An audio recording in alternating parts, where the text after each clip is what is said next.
हरिओम. मेघसुंदरम, मेघश्याम सुंदर असणाऱ्या. भगवान आद्य श्री शंकराचार्यांनी मेघश्याम म्हणजे श्रीकृष्ण सुंदर होता असे श्रीकृष्णाचे वैशिष्ट्य म्हणून सांगितले आहे.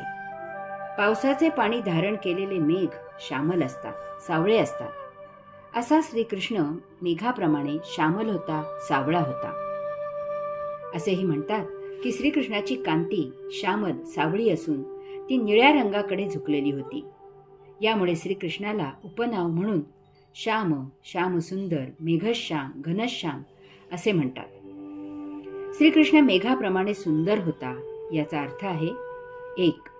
मेघ पांढरे किंवा काळे असतात. पांढरा रंग म्हणजे गोरा रंग हा सौंदर्याचे लक्षण म्हणून मान्य झालेला रंग आहे. कातडीचा रंग गोरा असलेली व्यक्ती सुंदर म्हणून समजली जाते. त्यामुळे साज शृंगार करून नटताना कातडी गोरी रंगवली जाते. त्यावर हलकासा गुलाबी मुलामाही दिला जातो. तसा श्रीकृष्ण गोरा मुळीच नव्हता.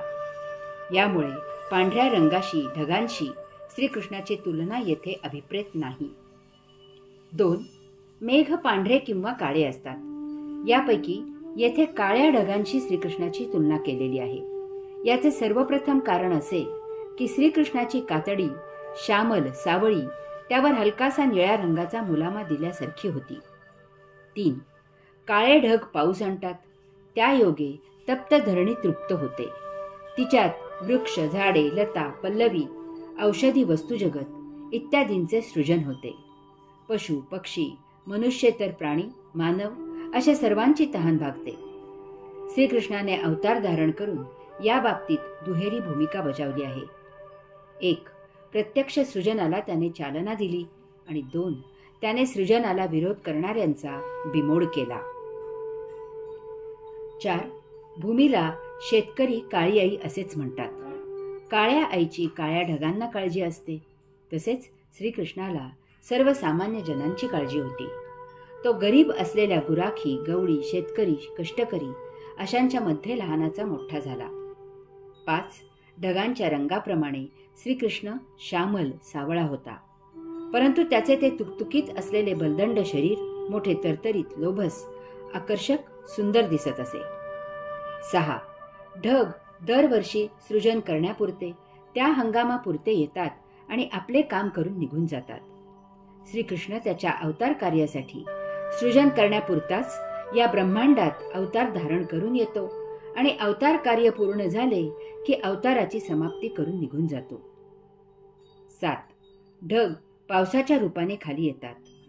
उच्च जागी पाणी देऊन तहान भागवतात. परंतु ते मुक्काम करतात नीच जागी, खड्ड्यामध्ये, तलावामध्ये, समुद्रामध्ये. श्रीकृष्णाने सर्वांना सुबुद्धी दिली, परंतु त्याने मुक्काम केला गवळ्या घरी, विदुरा घरी. कोणीही ही यादी आणखी वाढवू शकेल. तथापि उदाहरण म्हणून हे इतके पुरे झाले. यास्तव श्रीकृष्णाचे भजन करावे. भगवान आद्य श्री शंकराचार्य म्हणतात की मेघश्याम सुंदर असणाऱ्या श्रीकृष्णाला मी नमन करतो. तडित प्रभाल सत्पटम, विद्युल्लतेप्रमाणे चमकणारे तेजपुंज झळाळी असलेले शोभायमान वस्त्र ल्यालेल्या. तडित प्रभाल सत्पटम. तडित प्रभा, लसत, पटम. तडित म्हणजे चमकणारी वीज किंवा विद्युल्लता. प्रभा तेज किंवा प्रकाश. लसत पसरणारा, शोभणारा. पटम म्हणजे वस्त्र. भगवान आद्य श्री शंकराचार्यांनी विद्युल्लतेप्रमाणे चमकणारे तेजपुंज झळाळी असलेले शोभायमान वस्त्र ल्यालेला असे श्रीकृष्णाचे वैशिष्ट्य म्हणून सांगितले आहे. श्रीकृष्णाने विद्युल्लतेप्रमाणे चमकणारे तेजपुंज झळाळी असलेले शोभायमान वस्त्र या ब्रह्मांडावर ल्यालेले आहे, परिधान केलेले आहे. याचा अर्थ हे ब्रह्मांड परम ऊर्जेने, परम चैतन्याने सदा बहार आहे, सदा व्यापलेले आहे, सदा आच्छादित आहे. यामुळे ब्रह्मांडात सतत सृजन होत राहणे ही एक वैश्विक प्रक्रिया आहे. पाऊस सुरू झाला की हवेतल्या हवेत किडे तयार होतात. पाण्यात जीव निर्माण होतो. वळचणीला, ड्रेनेजच्या फुटक्या पाईपजवळ रसरशीत टोमॅटोचे झाड उत्तम वाढते. खडकावर, दगडावर शेवाळ फुटते. सापाला कितीही आपटला धोपटला तरी तो निव्वळ हवा घेऊन जीवित होतो. जीव जाता जात नाही. शेवटच्या क्षणापर्यंत जीव जगण्यासाठी आटोकाट प्रयत्न करत असतो. श्रीकृष्ण हा पुरुषोत्तमाचा मानवी अवतार आहे.